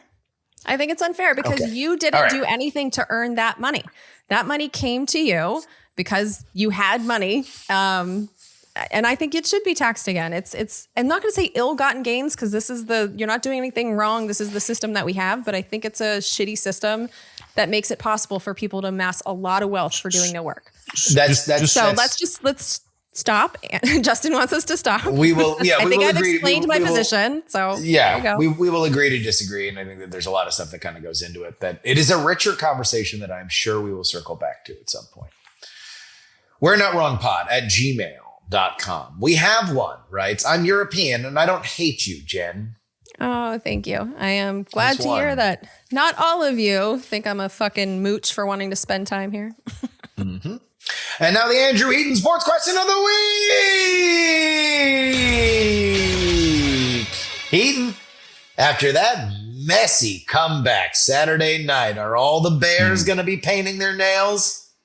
They probably will. And I don't think the controversy is in any way justified. We need to move on as a people. The fact that the Bears, as a pregame ritual, paint their fingernails and it looks kind of girly. These are big men, mind you. They're I don't think anybody could question the masculinity of these men. But also, if they wanted to be feminine, that'd be perfectly fine. So if they want to paint their nails, I don't have any problem with it. This is a rich especially tradition. when they're making that kind of pass on 4th and 9, right? Exactly. And people do this kind of stuff like before big games for the Patriots, Jen eats 5 jars of mayonnaise. That's what she does to try to help them. And Justin, before the Philadelphia Eagles fans pelt Santa with batteries, which is his main thing, he shaves his pubic hair off. And he believes that affects the game. It's all weird, but it's just part of the fun of sports. Do you have any guess as to what the fuck this is talking about? I have no idea what paint your nails means in this context. Is that you did the sport right? Did I get it right? You credit for that. You got it. It was the Chicago Bears, the football team, the Chicago Bears. Their quarterback, Caleb. Oh man, I'm blanking on his last name. Anyway. Their quarterback who came from USC famously painted his nails when he was in college. And so that was kind of a knock against him that he was a little bit too Gen Z, gender fluid. So I was kind of there. Okay. Wow. And then despite did not going see down, that coming. I believe 21 points, they came back and beat the rival Green Bay Packers and advance into the tournament of the NFL playoffs this weekend. All right. Good job, Heaton. I can't believe I was trying to make a joke. I actually kind of got close to it. You got close. Misconnections writes, when you did the last Washington, D.C. live show, I met another listener at the after party. She was a teacher at a Northern Virginia Catholic school, blonde, very pretty. We were having a great conversation, but when we all shuffled downstairs, she disappeared. I don't currently know any way to contact her, so I was hoping that you could bring this up on the show and let her know that I would very much appreciate a chance to take her out to dinner. She can reach out to you and then forward my contact if she's interested. Listener, if this in any way creeps you out, please just pretend it's not you and move on with your life. If you would like to connect with a member of the We're Not Wrong staff, then or fan base, then I will forward on your contact information. However, please know that if you get married, Heaton gets prima nocta. Yeah. What I was going to say is, listener, I know who you're describing, and she died 30 years ago. You were talking to a ghost. But in all seriousness, I hope you fuck. Yeah, let's hope. I hope you get married, and I want an invitation to the wedding because I will go. I think that would be fun. Invitation? I think we legally have to marry them. It has to be a we have to do a 3-way officiant thing. Yeah, exactly. 3-way officiant. And it has to be, their vows have to include you guys interrupting her so you can argue about the stock market. Mm-hmm. On the subject of Maduro being removed from Venezuela, they tried, writes, and this was a larger email about the Venezuelan people and their relationship to Maduro. They tried removing him. They tried voting him out. They protested. They have pled with the free world to help them, and they were rewarded with more years of Maduro, who responds to criticism with imprisonment, disappearances, and killings. Your view of Venezuela, admittedly one of the smaller hubs of Venezuelan refugees. Your view of Valencia, admittedly one of the smaller hub of Venezuelan refugees. Try looking at Barcelona or Madrid. Does not represent what the Venezuelanos in Caracas and around the world are feeling. Trust me. I was literally on the phone with my girlfriend in the capital district, blocks from Miraflores, when Fuera Twente was bombed. She doesn't see this as some power play from Trump. She's just hopeful for her and her family's future now. And I will only echo onto this that all of the public polling that I have seen, at least of the Maduro removal throughout Central and South America, I believe the lowest approval rating on it was like +3 from Mexico. So it was net positive in Mexico, which is not necessarily, got a high opinion of Trump in general. But some of the countries that bordered Venezuela were like a +60, +70 rating. It is an incredibly popular move in Latin America. Fine. And I just want to say that I didn't say that a small protest that I walked by in Valencia was representative of the whole world. You guys really hear what you want to hear. If people are happy about it, be happy about it. But I don't trust Donald Trump to be invading other countries and determining their futures for them, even if you like this result. That's Jen, all I was saying. This is about my country. I don't really care how you feel about yours. If you can't trust the president of the United States of America, what are we even doing? What are we even doing, Jen? Imitation Game writes, the Caribbean expats learned well from the Zionists that the best way to get what they want for the foreign countries they care about is to hijack the U.S. military. No one has hijacked our military. But I will say Floridian Cubans have done a really good job of blockading Cuba for the last 70 years. It's just them, right? Like, Justin, you're a Floridian here. Like, the only reason we've got an embargo with Cuba at this point is Floridian Cubans that oppose the regime, right? Like, everybody else is like, this is dumb. The anti-communist streak in Congress is not just Florida. I mean, I'm about as anti-communist as you come. And I'm like, I, as an American, should be able to buy fucking cigars from Havana and visit there if I want. Now anyway. All the good Cuban cigars. I was just talking to the great Jeff Flake, who no one would accuse of being a limp-wristed communist, and even he was opposed to the ongoing blockade and embargo of Cuba. Direct all the fucking email calling Jeff Flake a limp-wristed communist to Heaton. I don't want to deal with it. I mean, look, Cuba is a uniquely sticky problem because of its relationship with the USSR and then Russia and then, China, the fact that it is so close to America. The blockade is the blockade. But that being said, Florida being a swing state probably did for years raise its salience and relevance with the Cuban population there.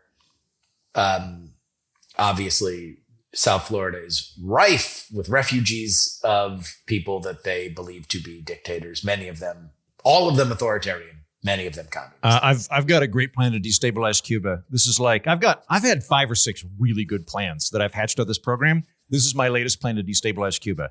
We normalize travel relationships with Cuba, and we incentivize all the hot colleges to do spring break in Havana. I think affluent, hot, entitled American college students getting drunk on the beaches of Cuba and letting them know just how much fucking money we have to play with would do more than anything the embargo's done over the last 70 years. It's a weird regime. Look, if you think that the embargo against consumer goods is going to be controversial or effectuate change in Cuba, we're denying them oil now. They get all of their oil from Venezuela. Shit's going to get fucking bad in Cuba pretty fucking fast. Maybe they can get it from Iran. We're going to see something happen pretty quick. Like a good neighbor writes, I think you came pretty close to the truth. It's not drugs, it's not oil, it's not natural resources. All of those come into play as secondary and tertiary. The best defense for the United States has always been our location. Relatively friendly neighbors with vast oceans between our enemies. The way Maduro was leading the country was how the Taliban led Afghanistan. They're welcoming our mortal enemies, Iran, Russia, China, even Hezbollah. very similar to Osama bin Laden, the Taliban, and Afghanistan. We can't and we don't want them in the country taking oil, natural resources, and Maduro being open to them setting up shop. Afghanistan, Palestine, and Iran are far enough away for it to not matter much. Venezuela is a hop, skip, and a jump away. If we didn't do something, our enemies would have, and it's that simple. I think that the Trump administration is not ideologically monolithic or coherent, and the rationale that you described is within and is probably there within the Pentagon. The people that are on the Joint Chiefs are probably saying that kind of thing. But I think there's lots of different voices that are influencing Trump on this one. I think Marco Rubio wants to use this as a stepping stone to topple Cuba because he wants to topple Cuba. Stephen Miller, I think, would love to open up Venezuela so that Venezuelans self-deport back to Venezuela. And then Trump would like to just flood the world with cheap oil and maybe just swing his dick around. I don't know. But I think there's lots of different motivations that are going on. But I think you accurately assessed what the rationale of the Pentagon was in this. When did we start caring about elections, right? We do care about butchers, human rights atrocities, and election results that are ignored, depending on whether or not corporate hegemony is able to domineer the local economy. Adelaide won his election and did not, or Allende won his election. Did the U.S. respect the will of the people? Hell no. Pinochet with his CIA-supplied helicopters for throwing dissidents out of for several decades is what they got. Saddam Hussein won elections, and we sold him chemical weapons to be used against Iran, who swept the Islamic monarchy of the Shah from power. For the US and UK installed because Mossadegh won an election that the British Petroleum did not like, because how dare these savages think they can tell civilized white people what to do with all the oil under their feet. Mohammed bin Salman has never stood for election, and Saudi Arabia has far worse human rights records than Venezuela, but we're not going to kidnap him for crimes like buying machine guns. Dictatorships are used all the time by the United States, so Justin selectively claiming that Maduro is deserving of being deposed because of an election was not because of the liking of foreigners is beyond the pale of intellectual, a great fucking word to mispronounce. Intellectual consistency. We don't give a fuck about elections. Look, I'm not here to justify every State Department or Pentagon or White House decision about foreign interests. I do think that it's pretty clear that we have a wider leeway for different structures of government if you play ball with the United States. That is a general rule of thumb. If your regime is going to be hostile to the interests of the United States, then we will be a little bit more prickly about it, let's say euphemistically. Now, for Maduro, here's the other thing. None of this stuff is clean. As much as it is, I think, a luxury belief that we have that everything can be ideologically consistent in this country when the world is a fucking messy place. It is a messy place of a lot of conflicting interests. And you saw a lot of it on display with Mohammed bin Salman, who is, for Saudi Arabia, a fucking Berkeley grad progressive in terms of human rights, but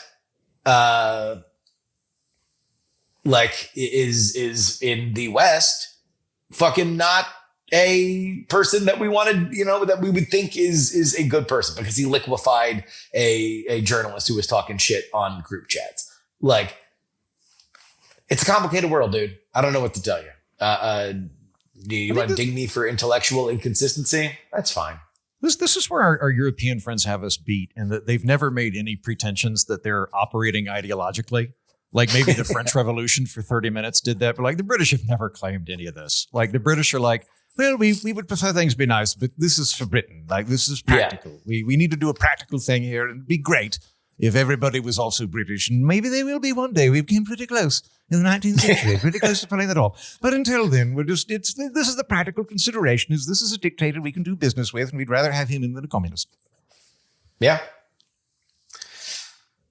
Why so mad? Good writes, there's ample legal justification for Maduro's capture. He was twice indicted by the United States on courts on charges including narcoterrorism, conspiracy to import cocaine, corruption, bribery, and violence. These indictments created a standing mandate for his arrest, and international law does not prohibit apprehending a terrorist actively directing criminal activity against U.S. citizens.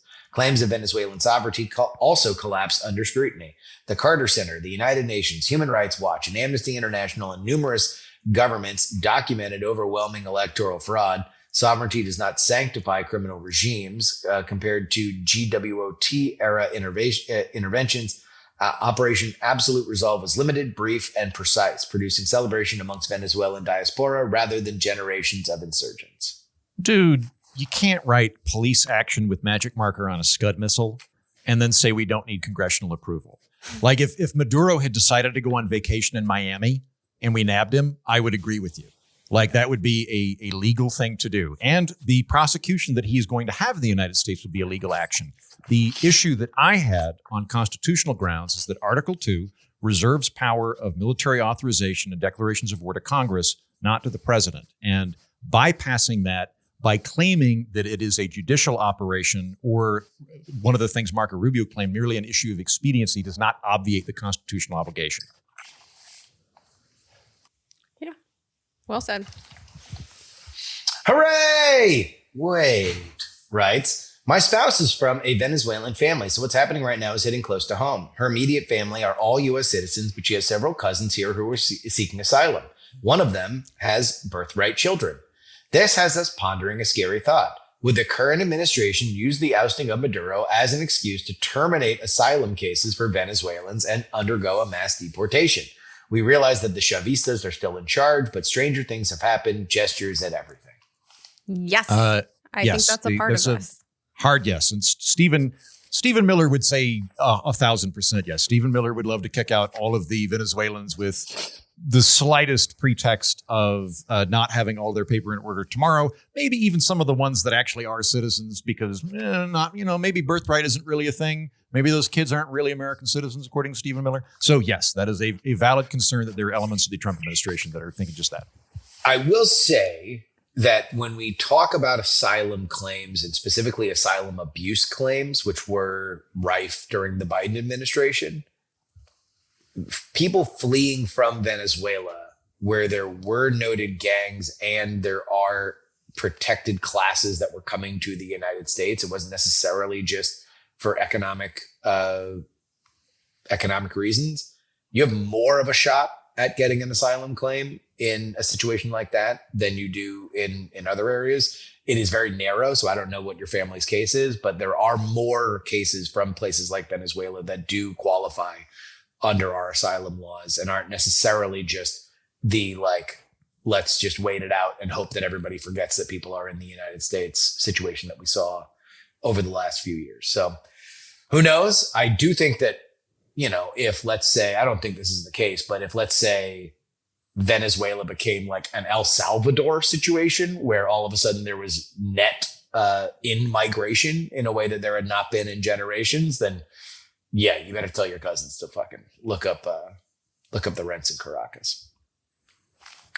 And finally, stop, block, and lock it, writes, on Jen's point about anti-American regimes overseas, no amount of poverty or sanctions imposed by the United States on a country justify that country torturing its own people or otherwise abrogating their individual rights. You can argue that the U.S. ends up harming its opponents by economic blockades, but these opponents don't therefore get a free pass for gulags and oppression.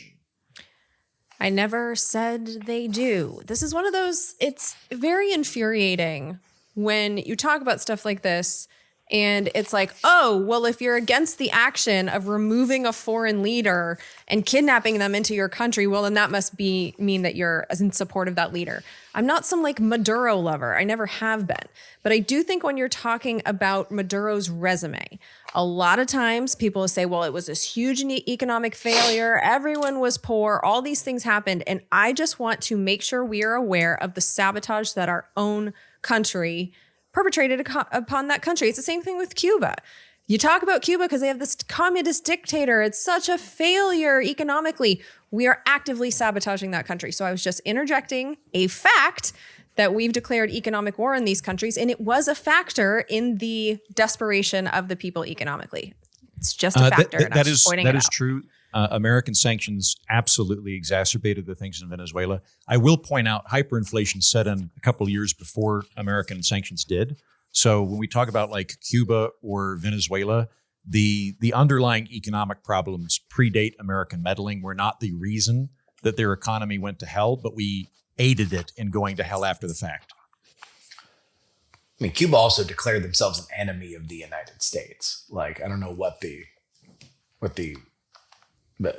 how much we are obliged to do business with people that are allying with our greatest geopolitical foe. Justify it, don't justify it. The fact is that we are playing a role by economically blockading these countries. So if you say that their economic system is a failure on its own, that's just factually incorrect because we have been playing we are not for subsidizing decades. We are not subsidizing their bad system. Subsidizing and blocking them from doing trade with other people are two very different. There's sabotage and there's subsidize, and those are two very different things. We are sabotaging, and it did play a role. Get on the bus. It did play a role, but I want to be careful here. We didn't make their economy bad. Their economy was already bad. Great, good. I'm saying they did have a shitty economy. It was already shitty. We have destabilized it further and added to their woes through sanctions. But it's not, Venezuela is not in bad shape because we added sanctions. They're in worse shape because we added sanctions. But no, they're underlying. It's a factor that I think sometimes is ignored in these conversations. And so I was just adding it as a factor. That's all I was saying. And you're not saying this, Jen, but I have lefty friends that will say that the only reason Venezuela went under is because of U.S. sanctions. That is not true. The economy was bad. Chavez made it worse. They had all sorts of problems. Socialism was one of them. I would say that the underlying issue is that they had the paradox of plenty and that they had oil crowd out everything else in the economy. So whenever the oil prices tanked, the entire fucking economy tanked. But that all precedes America. Like the poor economic, that's all I'm trying to establish here is I don't want to give ammunition to the communists to go, oh, communism would work if only we would trade with them. It's bad. It doesn't work. Oh, yeah. I mean, having your entire economy dependent upon one export is never smart. Like diversification is a good idea. So yes, complicated story. But when we're talking about our role in a situation where we ended up removing that country's president, I do think that we need to acknowledge our role in what created the conditions that led us to this point. Sure. Tim Walz dropping out amid scandal was our other topic last week. Stay away from Pap writes, is it just me or did Jen seem overly eager to strongman Tim Walz? I get it. Nobody wants to believe their sweet doting grandpa ever did anything wrong. But any governor allowing over $1 billion a year to go missing is an innocent, especially in a state with a population fewer than 6 million people. Tim Walz is not my grandpa, and I don't even know what it means. Sweet doting grandpa. Man. I don't know what it means to strongman Tim Walz by saying, like, I don't have any evidence he did anything wrong. And so if you take the man at his word, this is what he said. And by the way, while we were having that conversation, Renée Good was shot in his state. And since then, the governor of Minnesota has been talking about possibly having to bring up the National Guard to fight the rogue ICE agents in his state. Like, this is a time where the governor really does have to be on the job in Minnesota and maybe not campaigning, which is exactly what he said. He said that, like, the Republicans are doing things and he feels like he needs to fight as the governor of Minnesota. That exact situation took place while we were having the conversation. So Justin, you can sit there and do the jerk off symbol all you want, but all I was saying was I have no evidence that this guy is like in trouble or anything like that. Like, there was fraud in his state. He wants to govern for 2 years. I have no evidence that he did anything else. And so I'm taking him at his word until I have any reason not to. And I don't think that's Stop being mean to Pappy. Stop being mean to Pappy. We get it. Listener, he's not my pappy. It's just such a fucking rude reaction to me not jumping to the conclusion that Tim Walz did something terrible because he decided to do his job for 2 years instead of campaign. Like, I don't know. I don't jump to the conclusion that someone is guilty of something just because they don't choose to stay a politician forever. I don't think that's acting guilty. I think especially when you look at what's happening in his state in this last week, I think it makes a lot of sense for the governor to focus on governing that state. It would have been the best thing for his reelection campaign. He wouldn't have had to do shit. He would just do what he's doing right now. And he would. Yeah, but he would have to be campaigning to do and fundraising and doing all the shit that comes with campaigning. It would have happened for him. Like, here's the thing. I like to be ideologically consistent. And one of the things that makes me absolutely insane is when someone is elected to do a job and they put their re-election or their stepping stone to another job ahead of the job they were elected to do. Right now, being governor of a blue state is extraordinarily difficult. And so when he does the thing that I say all the time I would like a person to do, I'm going to give him the benefit of the doubt until given some kind of evidence that there's something nefarious behind him deciding to do his job for 2 years. So you can say that I'm a wishy-washy for pap or whatever the fuck, but like, I'm just not that cynical that I'm going to think he's done some kind of criminal bullshit when there's no evidence of that whatsoever. So listeners, there's some stuff you should know. First, I have it on good authority that Tim Walz had an illicit affair with Gertrude McGillicuddy, who is in fact Jen Briney's grandmother. He is her illegitimate grandfather. That you were absolutely, he is literally her grandfather. But I need to add that as well. I have it on good authority that Justin Robert Young was in a polycule with Maduro. So no one's hands are clean here. And I have the Sora videos to back up both. But you didn't do anything brings this on home. My primary pushback against the argument that Tim Walz is stepping down for altruistic reasons is that he immediately made himself a lame duck.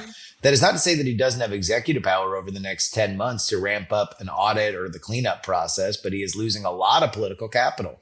If this issue is as deep and systemic as it appears to be, and very likely occurring within the inner workings of the bureaucracy rather than anything explicitly directed out of the State House, leaving office now and not seeking another term potentially weakens his ability to do the very things he claims he wants to do. Not to mention that he is taking his extraordinary action only after it became a hot button national issue when he could have stood on this soapbox back in 2024 and made himself more appealing as a national candidate during that election cycle.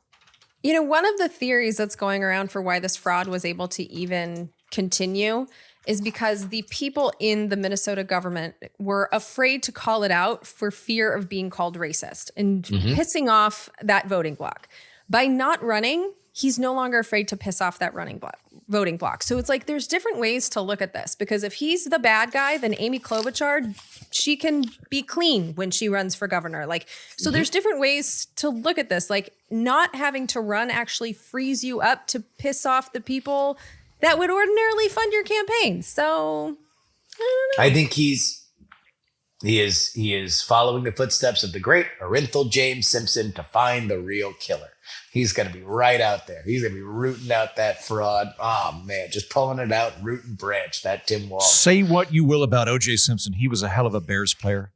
He did such a good job as a linebacker. Close. The Bears. So it's cold state, but he was really good at Naked Gun. I rewatched Naked Gun, the first one. God, it's so funny. He's funny. He's fucking funny. He's a gifted physical comedian. His timing was great. Yeah. That wheelchair scene must have hurt. Oh my God. I love that this episode, as contentious and doomerism as it might be, ends with us praising O.J. Simpson. What a great little end here. We're Not Wrong is a production of Dog and Pony Show Audio. Our editor is Will Saddleberg. On PX3 this week, great conversation with Al Brushwood, father of Brian Brushwood, who spent his career in the oil business and specifically worked in Venezuela in the late 90s, leaving in the early 2000s as Hugo Chavez took power. He has a great perspective as to what the capacity of oil was as it began to decline and what it would take to get it back up to high production. Again, it is a very informative conversation on PX3. God damn it, Justin. I'm so jealous that you thought to get Brian's dad. Like, God, like I fucking knew that too. And it didn't even occur to me. I'm so fucking jealous and I'm absolutely going to listen. That's amazing. Who knew we had someone so close to this story in the family? That's awesome. Al's great. Al does think I'm British, but he's a great guy. He told a great story about, because he was there for years and bought a boat. He loves water skiing and everything. He's like a big boat guy. And he was like on his boat. And then toward the end, as things were getting a little South American, he got fined for not flying the Venezuelan flag on his boat for $800. It was an $800 fine. And I was like, yeah, but that really just meant that they wanted a $300 bribe. And he's like, yeah, but I didn't do that. Oh, blah, blah, blah. Anyway, great conversation. Jen? So on January 6th, 2026, I was here in Spain, which is kind of Spanish Christmas. And so I didn't really want to work, but I had to work. And so what I did is I watched the entire Jack Smith deposition. It was 8 hours, and I wasn't really expecting to get an episode out of it, but I did. I found that the perspective of Jack Smith about the charges he thought he could make stick, especially after the immunity decision from the Supreme Court. And I focused really on the election fraud, the classified documents. Like, I didn't learn anything about that. But his comments about that and just like the case he thought he had was really interesting. And then also in the bill, now law, that reopened the government after the shutdown, the Republican senators gave themselves a really scandalous payday because they essentially gave themselves $500,000 each if their phone records, not like the contents of it, but just the phone records, are subpoenaed from the telecoms and they're not told about it. Keeping in mind that like the USA Freedom Act allows this. And so Jack Smith had done that. They backdated it so that it would be valid for the Republican senators who Jack Smith had subpoenaed their phone records. So it's like current senators gave themselves at least $500,000 payday, like these fuckers. And so I know, isn't that crazy? And so Jack Smith was asked a lot about why he was accessing those phone records. And I found that really fascinating. So what I did is I had 8 hours of footage and I just took all the most interesting clips and I put them all together. So it's like 45 minutes of all the most interesting stuff. I don't interrupt it at all. So I just tell you what you need to know in the beginning. I run the 45. It's a really interesting episode, especially if you want to know why those phone records were subpoenaed in the first place. So yeah, that's going to probably be out the weekend of whatever this upcoming weekend is, January 17th, 18th. So yeah. That's crazy. I heard from people in the know that the House was very mad at the Senate for doing They left him out. It only applies to senators. The reason why is more esoteric and has to do with a decision that is coming down the pike legally that could become a big financial windfall for House members. And they didn't want the waters to be muddied on ill-gotten gains from elected officials from the government. I don't want to go too deep into it because there is apparently subterfuge being played with this. Like the House does not want this to be well known. If it gets closer, I will flag it. But very cryptic. Like I don't know what the hell you're saying.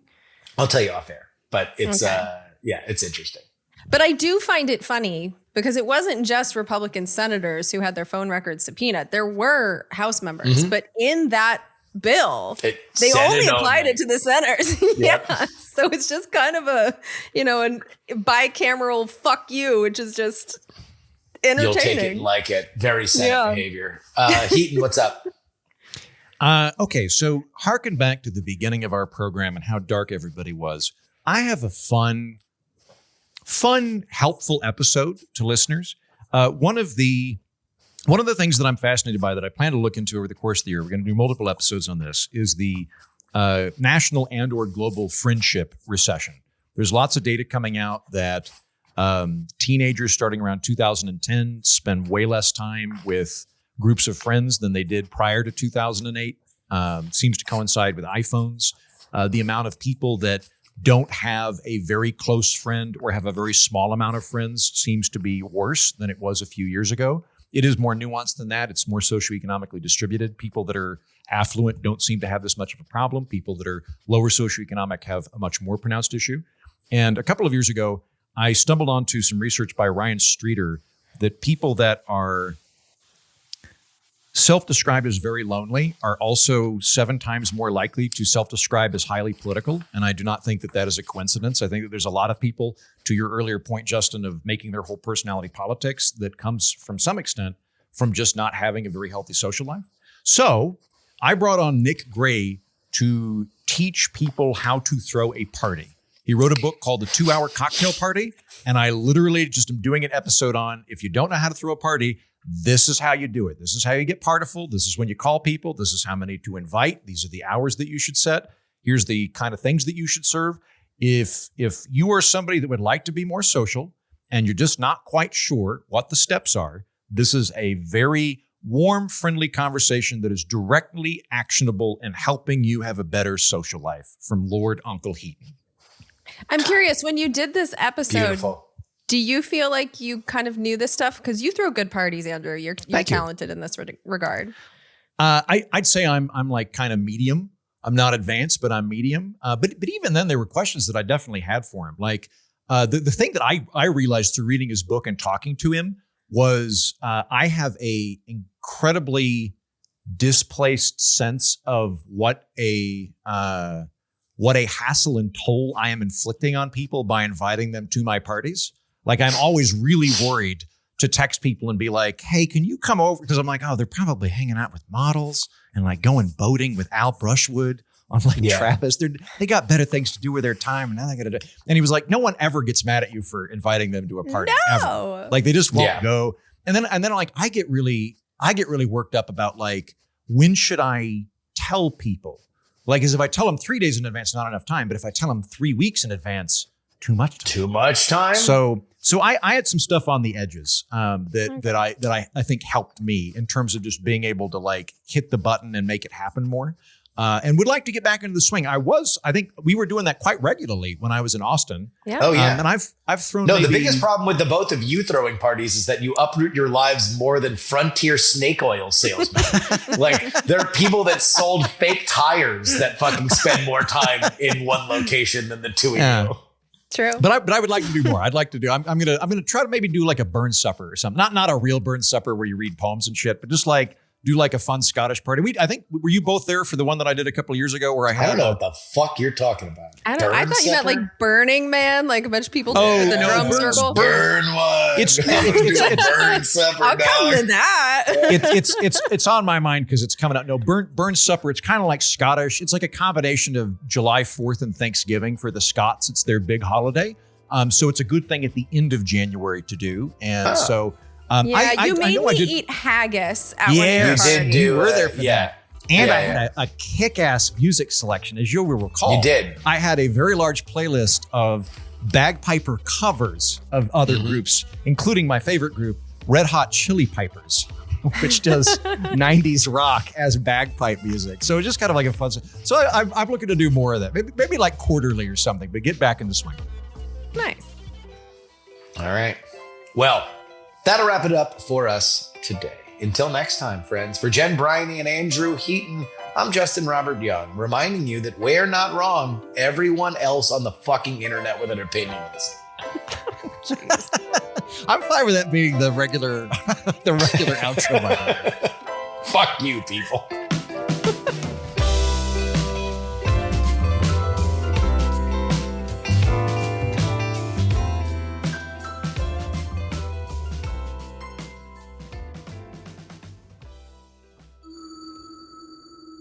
Dog and Pony Show audio.